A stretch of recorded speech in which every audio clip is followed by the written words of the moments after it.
I'm Mary. I'm Rain.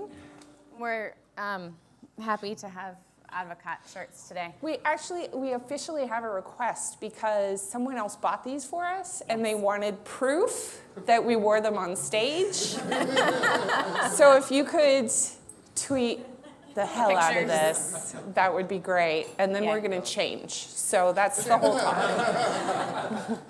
This talk is also technically passing the torch without dropping the ball because we are very big sport fans, and we thought that would be hilarious for us to correctly use all the sport stuff. It's true. It's true. So, FYI, it's not just about flipping the table and walking out the door, or politely handing over the keys and walking away.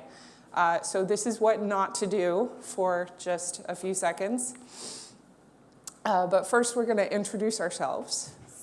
I'm Mary Thengvall. You can find me at Mary_Grace on Twitter.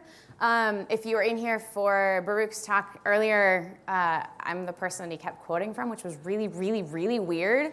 But I do have a handful of books if anyone's interested for after the talk. But basically, I'm a developer relations consultant. I help companies figure out strategy for DevRel, what the team should look like, what it does look like, and kind of help them figure out what it means for their company specifically. Cool. And I'm Leander. I have not written a book and have not been quoted today. Yet. You get it. You get me. I am a baby community manager. She's a legit community manager. Don't let her fool you. Baby. In that for years I have not had the title or any kind of related title, but other titles like support engineer or straight up engineer, and have just recently actually acquired OpenStack Liaison, which kind of brings us to what we're talking about today, because we're talking about how to actually take a project, a full project, or pieces of the project, or pieces of your own job or responsibilities that may or may not be yours, to hand to someone else. And we're going to talk about why you should care, maybe, and how to actually logistically do it. The reason we're here today is because of a little project called RDO. It is, has anyone heard of OpenStack? Hey, I got buddies. Right. Hey, buddies. OpenStack is a cloud computing infrastructure, open source, upstream, and RDO is the RPM packaged version of OpenStack. I was an engineer in there, except that I had this annoying habit of going around the world and talking about it and giving out swag and drinking beer. So I was already a community manager. And eventually they were like, why don't you actually go to the department within Red Hat? By the way, I work with Red Hat IBM. And that's all we'll say about that all day, Done. By the way. Nope, there will be no questions. So I worked within the engineering department, but there was this person who was actually in charge of RDO, and he was like, why don't you come over and take over this project officially, and then I can go take over this other project, and it'll be cool. And I was like, that's cool, and my boss said it's cool. Everyone said it was cool, except that my uterus said, that's not cool, because we're going to have twins now. And I was like, that's less cool, but yay. In the Netherlands, you're allowed to be sick when you're pregnant and completely not go to work at all for the entire time when you're vomiting nonstop every single day. What? It's weird, right? Really weird. They're such a weird country. That's where I live. That's a great country. Ik vind het echt leuk. I think it's cool. I love living there. I've been there for 7 years, and basically when I was having twins and puking every day, I'm not exaggerating, I weighed less than I weighed with a single child. I was very, very sick, and Rich was doing the job of 2 people. He was in charge of RDO, but he was also in charge of CentOS. And those are very, very big projects.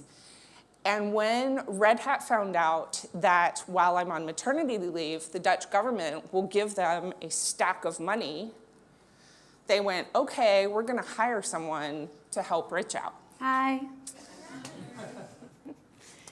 So that's where I come in. So they basically came to me and said, hi, we need someone to take over this job that no one has really been doing for a little while, and Rich has been trying to do, but we need someone to come over, take over while Rain is out until she's back. And I said, sure, that sounds awesome. I love new communities. I love helping to figure out some of the ways that things can be streamlined and processes and all of that. So I came in, started helping out, and you're probably at this point asking why this is relevant, because unless you're pregnant with twins and live in the Netherlands or are planning to switch jobs, you're relatively content in your job, you don't have plans to move on, so why do you care? But there's a couple main reasons here. First of all, maybe you won't be content in your job forever. Secondly, maybe there are parts of your job you would like to hand off to someone else. Maybe you don't want people to think that being a community manager is just flying to exotic places and drinking beer, and documenting what you do actually gives people more respect for your job, because there's so much that we handle on a daily basis that people don't understand because they don't see it. And so if we can document it, then they can see it, understand, we gain some respect, also potentially gain headcount, which I think we can all agree that we all need. But also it opens up the opportunity for some of your community members to sometimes step up and volunteer. It opens up the ability for you to take on bigger projects, and in general helps people around the world better understand what the community manager role truly is. Lets us delegate. Like I said, lets people volunteer to help out in other ways, which frees up our time, among other things, to take a vacation or take sick days when we actually are sick and not feel so guilty about leaving projects when no one else is handling them. Exactly. Also, we probably aren't going to be doing the role that we are in forever, right? Someday you will want to move on, and you don't want to spend your last 2 weeks, like I have done, and I'm sure other people have done, documenting everything that you can possibly document so that none of the things fall on the floor. You also probably don't want to rage quit and just flip the table and walk out with no documentation. So doing this lets that be a little more manageable, makes that possible. Exactly. So how do you actually do that? And this is where we get down to the actual logistics of what Rich, Mary, and I have done. It is called the Handover Document for obvious reasons, but it's basically a Google Doc that rested online and at first was internal only to our company and shared only among us three. Might go into details about why that is, or I might run out of time. But it has a lot of information that you want to pass along to the first person. Rich started this doc as soon as he and I started talking about possibly migrating. And so that it started in January of 2017. The twins are very healthy and beautiful. Yay. Yay, yay. But basically, when I came in, there was this 23-page Google Doc. Not kidding. Single space. No, none of those tricks you pull in college when you're trying to fill in space there. But 23-page doc that basically was supposed to set me up for success and walk me through all these processes. It started out with the project goals and the reading list, basic overview, right? So linking to what's the goal of this project as a whole? What's the goal for the community manager role within this project? What are the things that we want to accomplish? What are the things that the overall project wants to accomplish? What's the history of the project? All of the things that should get you up to speed on why this matters and why your role as a part of this project matters. And to let you know, the reading list is kind of like historical documentation. It might include the website itself. It might include email that a founding person sent to someone else. It's anything that helps set the scene for a person who is new to the project. And it theoretically is all online because we've put it all online, but it could also be something that you only verbally share. So when we put something up here, it might be physical that you put it on the handover document, or it might be something that you talk about over coffee or whiskey.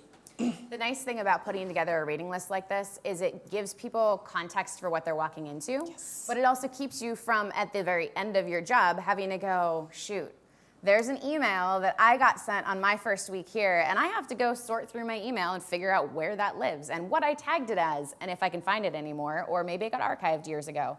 But it puts everything in one single place. The advantage to having it in a Google Doc, this could be a paper doc, it could be whoever else has shared collaborative documentation, GitHub, it could be anywhere, but the advantage to having it there is that you have that history, right? So people can go in, they can edit it, they can add things in, they can ask questions and everything else. Mm-hmm. Dramatist personae. That's me in the middle.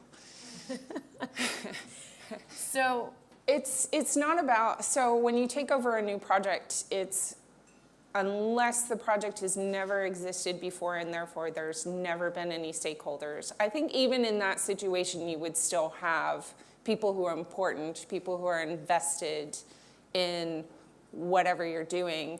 In this case, we needed to know who the important people were with OpenStack, with RDO, within Red Hat. And it didn't just have to do with the collaborators, it had to also do with the people who were indirectly influencing, like the managers of the engineers who gave travel budget to go to OpenStack Summit and whatnot. And it was also people like Tim Bell over at CERN, who has an amazing upstream instance. It's millions of, it's massive, of OpenStack running on RDO. So some of these people are going to be people that will wind up named in that document. There are some other people who, as Rain implied earlier, will be discussed over coffee or drinks or lunch or what have you. Because these are the people who may be more on the drama side of the dramatist persona and are causing issues. And your incoming person needs to know about them, but those people should not be named in the doc. Just in case. At all. That needs to be said. And that can be a problem, right? Where, okay, it starts out as it's only shared with your team, and then the team goes, this is amazing, and we should have other people throughout the company do this same thing. And they share the document throughout the company. And now suddenly there's a lot more people that have access to who you think is a drama person in your community, which is not a great thing. So some of this is documented, some of it's not, but all of it is information that needs to be passed along to the next person. Yep. Next is our regular tasks. Rich did an amazing favor to both of us and broke this down into a daily, weekly, and monthly list.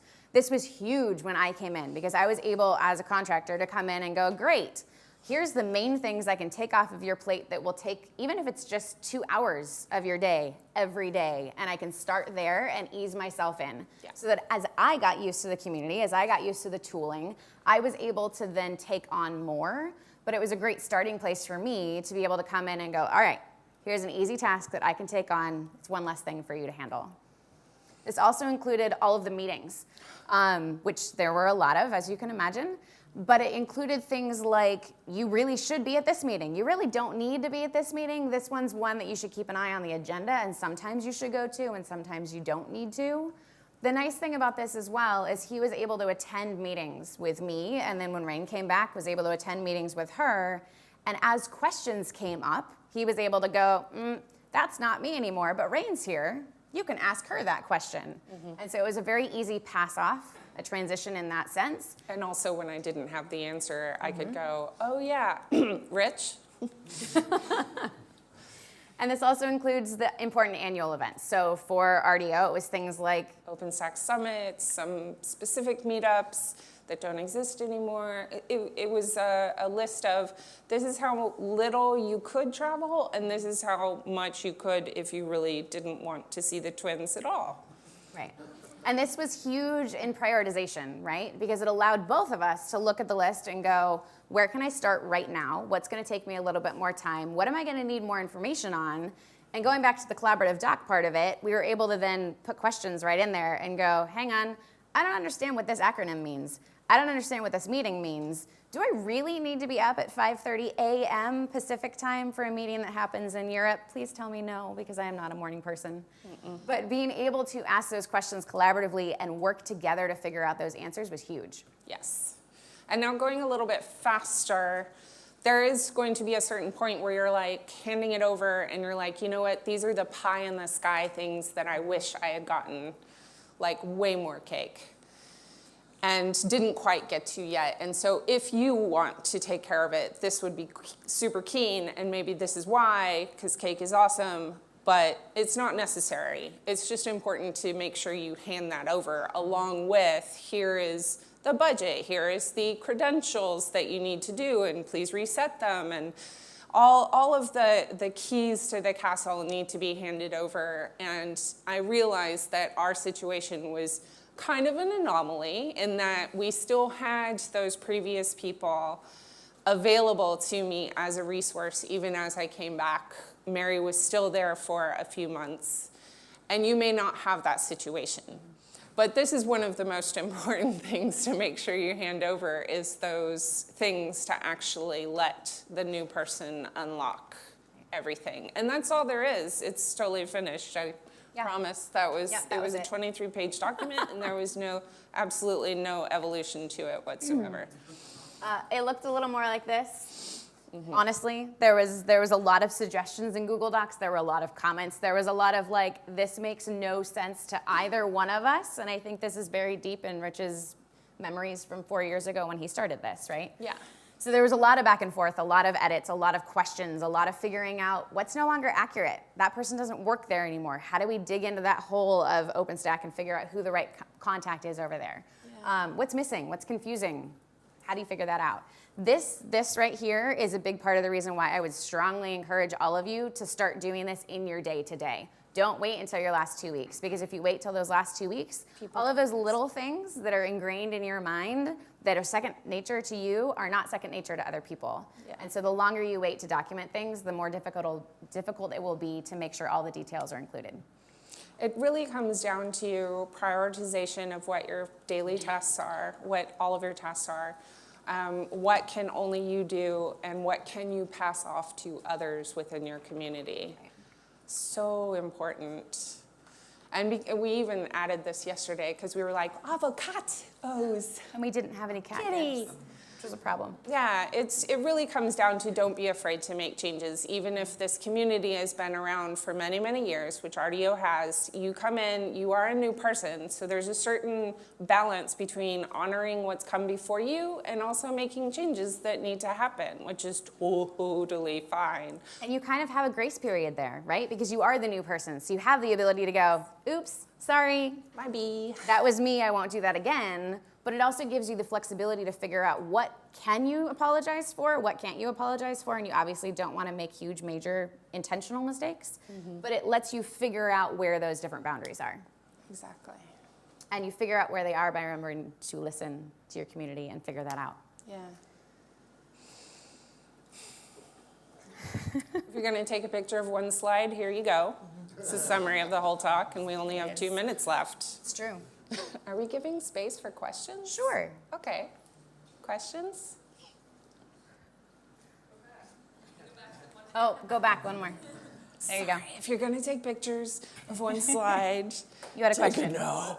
Do you have any advice on how to, as a manager, how to incentivize the person leaving to Write things down. this? Because this is maybe So, considered above and beyond. exactly. Even So- though they're not like flipping the table and running rage. Right. So the question is, as a manager, how do you incentivize your team to write things down, to document things? And it might be as much as giving them that space. Look, on Fridays, every Friday, I'm going to give you space to focus on this project for 1 hour from 8 to 9 or something like that. Or if that doesn't work, it might be, okay, during our one-on-one this week, we're just going to, and then you help do their outline, and then maybe they flesh it out. Or you offer them cake. I think one major goal to remember too is by writing all of this stuff down, it helps them figure out what isn't going back up to your goals, right? What isn't relating back up to, here's our quarterly goal. So it might be keeping them from actually accomplishing that, which in a sense almost makes that a team goal, right? Because you need to be able to solidify, this is what we're doing, these are the only things we're responsible for, what can we pass off to other people? And the other thing is you can emphasize that as their manager, that's how you see how awesome they are. that is a clear black and white demonstration of this is all the awesome shit I do. Don't say shit on stage, right? And it's not, Why not? I would encourage you to recognize it's not micromanaging. It's helping to empower them, to give them the space to figure out what it is that they're doing, what they should be doing, what they can pass off. Exactly. If you want to talk to us and get a book, then our time is up. Thank you.